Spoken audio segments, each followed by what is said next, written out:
Bismillahirrahmanirrahim. Parlons de la sagesse de l'islam et de la miséricorde du prophète sallallahu alayhi wa sallam face aux menstrues. L'islam est une religion de miséricorde, de sagesse et de réalisme. À travers la vie du prophète Muhammad sallallahu alayhi wa sallam et les témoignages authentiques de ses épouses, en particulier Aïcha radiyallahu anha, nous découvrons une approche équilibrée et humaine des menstrues, loin des tabous, de la dureté ou de l'exclusion. Pour commencer, l'islam nous enseigne clairement ce que sont les menstrues et comment les comprendre avec sagesse. Lorsque Aïcha radiyallahu anha eut ses règles pendant le Hajj, le prophète sallallahu alayhi wa sallam la consola et lui dit clairement que les menstrues sont une chose qu'Allah a décrétée pour toutes les filles d'Adam. Il lui expliqua qu'elle pouvait accomplir tous les rites du pèlerinage à l'exception du tawaf, jusqu'à ce qu'elles redeviennent propres.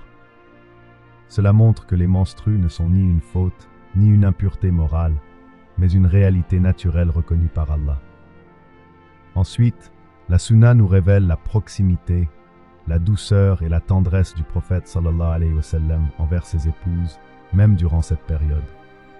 Contrairement aux idées reçues, le prophète sallallahu alayhi wa sallam ne s'éloignait pas de ses épouses durant leurs règles.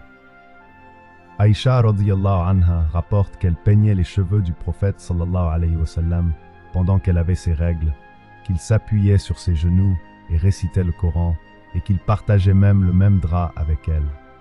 Il les embrassait, se reposait auprès d'elle et vivait une relation empreinte de respect, de pudeur et de maîtrise.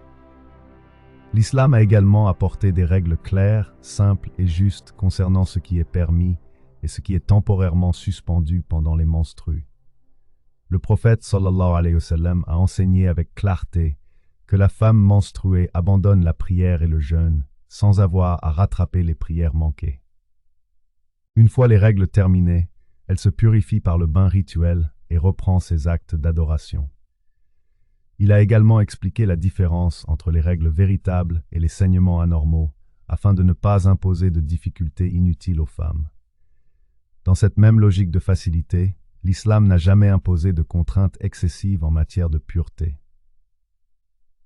Concernant les vêtements tachés de sang, le prophète sallallahu alayhi wa sallam a enseigné une solution simple: gratter, laver à l'eau, puis prier avec le vêtement. À une époque de simplicité, ses épouses n'avaient parfois qu'un seul vêtement, et l'islam ne leur imposait aucune gêne excessive.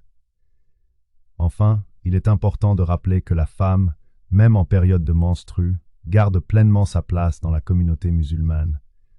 Elle n'est pas exclue de la vie religieuse.